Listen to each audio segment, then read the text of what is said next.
हम लोग कई गांव में घूमे जहाँ पे हमें सड़कें अच्छी नहीं मिली है। देखिए, रामपुर का जो चुनाव हुआ वो चुनाव नहीं हुआ, वहाँ प्रशासन ने वोट लूट लिया कि जो सकारात्मक राजनीति नेताजी की रही थी उसी रास्ते पे चल करके समाजवादी आंदोलन को और आगे बढ़ाएंगे। ये मैनपुरी लोकसभा नेताजी का क्षेत्र रहा है और नेताजी से लगाव रखने वाले लोग और नेताजी बहुत ऐसे परिवार होंगे जिनके दुख सुख में शामिल रहे हैं। मैनपुरी के लोगों ने नेताजी को अपना परिवार और परिवार का सदस्य माना और नेताजी ने भी मैनपुरी के लोगों को अपना परिवार माना। इसीलिए इस चुनाव में भी ऐतिहासिक जीत हुई है। विपक्षी पार्टी है बीजेपी, वो तो कुछ भी कहेगी। हम लोग अपने घर के लोगों से वोट मांगने आए और नेताजी के जो काम थे वो याद दिलाए। नेताजी ने जिस तरीके से समाजवाद का रास्ता अपनाया वो बातें बताई, उसी का समर्थन दिखाई दे रहा है। और हर वर्ग के लोगों ने, कोई ऐसा वर्ग नहीं है जिसने समाजवादी पार्टी का समर्थन न किया हो, या नेताजी से जुड़े हुए लोग या उनके विचारों से जुड़े हुए लोग, कोई ऐसा वर्ग नहीं होता जिसने समर्थन न किया हो, जिसकी वजह से इतनी ऐतिहासिक जीत हुई है। कुछ ही दिन पहले हम कई विधानसभा हारे थे।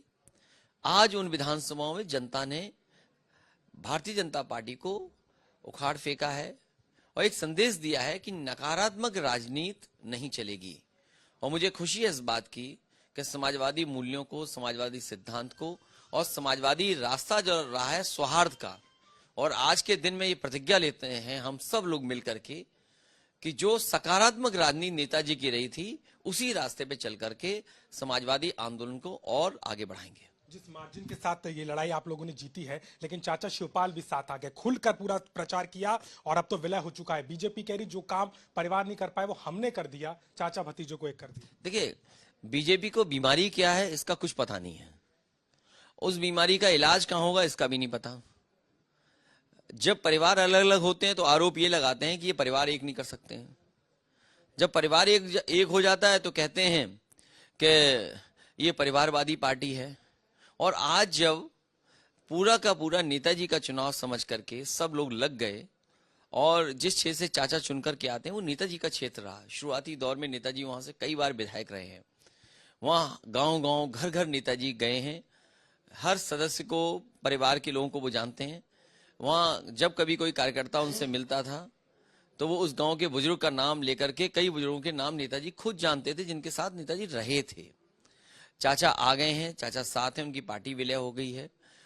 मुझे लगता है यही दुख भारतीय जनता पार्टी का है कि ये सब एक क्यों हो रहे हैं, क्योंकि भारतीय जनता पार्टी कभी किसी को मिलते हुए नहीं देख सकते हैं, क्योंकि उन्होंने हमेशा बंटवारे की राजनीति की है, बांट की राजनीति की है, नफरत की राजनीति की है, खाई पैदा करके राजनीति की होगी। तो इसलिए उन्हें बहुत बुरा लग रहा है, इसीलिए उन्होंने सिक्योरिटी वापस ली, इसीलिए उन्होंने अखबारों में ये चलवाया कि ईडी और सीबीआई जांच को भी तेज कर दिया। हाँ, ईडी और सीबीआई होगी, रिवर फ्रंट की जांच होगी। अगर कैबिनेट के फैसलों की जांच होने लगी और कैबिनेट के फैसलों की ईडी और सीबीआई होने लगी तो फिर तो कोई भी सरकार और कोई भी सरकार का मंत्री बच नहीं पाएगा जिसकी जांच नहीं होगी। मैं तो ये कहूंगा मुख्यमंत्री जी को अधिकारियों के खेल में नहीं फंसना चाहिए। अगर कैबिनेट की जांच होगी तो सबकी जांच होगी। एक्सप्रेस वे जो बने हैं बुंदेलखंड, प्रधानमंत्री ने उद्घाटन किया और दूसरे दिन ढह गया, आज लॉस में है वो। पूर्वांचल एक्सप्रेस वे में आपकी कमर टूट जाएगी, पेट में दर्द हो जाएगा अगर तेज चलेंगे रफ्तार से, तो वो घाटे में चल रहा है। तो क्या उनकी भी ईडी सीबीआई होगी? बिल्कुल। डिम्पल जी हमारे साथ में। डिम्पल जी, आपने जिस तरीके से जीत दर्ज की है, लगातार प्रचार में कह रही थी ये घर है आपका और आशीर्वाद मिलेगा, कितना जो अपार आशीर्वाद मिला है आपको, क्या कहेंगे? मैं सभी का धन्यवाद दूंगी, पूरी मैनपुरी लोकसभा क्षेत्र का, सभी विधानसभाओं के जितने भी लोग हैं जिन्होंने समर्थन किया है, क्योंकि 5 विधानसभाएं जीत के आई है समाजवादी पार्टी। और जैसा कि मैंने अपने भाषणों में कहा था कि मैनपुरी लोकसभा क्षेत्र एक इतिहास रचेगा और जिसकी पूरी उम्मीद थी और वही हुआ है। एक भ्रम बीजेपी की तरफ से कहा गया कि परिवार वोट लेता है फिर वापस नहीं आता। ये तो हमारा घर है, यहाँ पे अब हम हर त्योहार पे यहाँ पे आते हैं और अब तो और आना जाना बना रहेगा। मैनपुरी के लिए क्या आपका लुकआउट है, क्या करना चाह रही हैं? नेताजी ने काम किए लेकिन आप इसको आगे कैसे ले जाएंगे?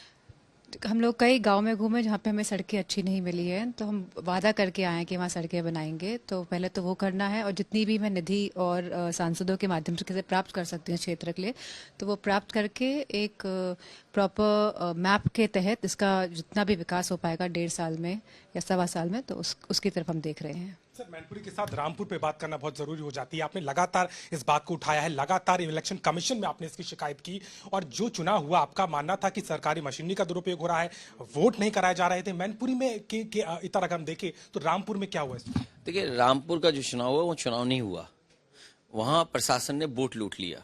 और अगर आप पुराने चुनाव के जो बूथ वार अगर आप एनालिसिस करेंगे, अगर डेटा आप देखेंगे तो पाएंगे कि पहले जहां वोट पड़ता था, इस बार प्रशासन ने पुलिस लगा करके वोट नहीं डालने दिया। इलेक्शन कमीशन तो इस बात का प्रचार करता था कि ज्यादा से ज्यादा लोग वोट डालें। ये कौन सी नई संस्कृति डेमोक्रेसी में आई है जिसमें प्रशासन सरकार मिलकर के वोट नहीं डालने दे रहा और इलेक्शन कमीशन देख रहा है? अगर यही होगा तो कोई चुनाव नहीं जीतेगा। और वीडियोस अवेलेबल हैं, लोग जिनकी पिटाई हुई, जिनके हाथ पैर तोड़ दिए गए, जिनको घरों से नहीं निकलने दिए, वो सभी वीडियोस हैं। और समय समय पे हम लोगों ने सोशल मीडिया के माध्यम से जो हमारे वेरीफाइड अकाउंट हैं पार्टी के, उनसे टैग किया इलेक्शन कमीशन को, लेकिन इलेक्शन कमीशन ने कोई कार्रवाई नहीं की है। तो ये तो बड़े दुख की बात है लोकतंत्र में कि इलेक्शन कमीशन एक इंडिपेंडेंट बॉडी है, उसको कम से कम निष्पक्ष रह करके ऐसे लोग जिन्होंने चुनाव को प्रभावित किया है, चुनाव को में वोट डालने से रोका है, ऐसे अधिकारियों के खिलाफ कार्रवाई होनी चाहिए। हम समाजवादी लोग ऐसे अधिकारियों के खिलाफ लिख करके देंगे आयोग में, और जब कभी भी कार्रवाई होगी तो आप दोषी पाएंगे अधिकारी और सरकार के बड़े बड़े लोग उसमें शामिल रहे। सर, आखिरी सवाल, ये चुनाव जो है 2024 के लिए क्या इशारा कर रहा है समाजवादी कुनबे से? सबसे बड़ी बात है कि जिस तरीके से भारतीय जनता पार्टी ने लोगों को डराया, धमकाया, नकारात्मक राजनीति का एक दौर चलाया, वो खत्म हुआ है। वो दौर खत्म हो गया जब नकारात्मक राजनीति चलेगी, लोगों को सताया जाएगा, लोगों को परेशान किया जाएगा। और इस मैनपुरी के चुनाव ने जिस तरीके से यहाँ पुलिस फोर्स का इस्तेमाल हुआ, प्रशासन शासन लगा रहा और इतने मतदाताओं ने वोट डाला और इतनी बड़ी जीत हुई है, ये समाजवादी पार्टी के कार्यकर्ताओं को, कैडर को और आम लोगों को एक नई ऊर्जा दे करके गया है। 24 के लिए ये एक बहुत बड़ा संदेश है। 24 में भी चाचा साथ? हाँ, चाचा तो साथ हैं। उसके अलावा समाजवादी पार्टी की कोशिश होगी कि पहले से ज्यादा सीटें इस बार हम लोकसभा में जीतें।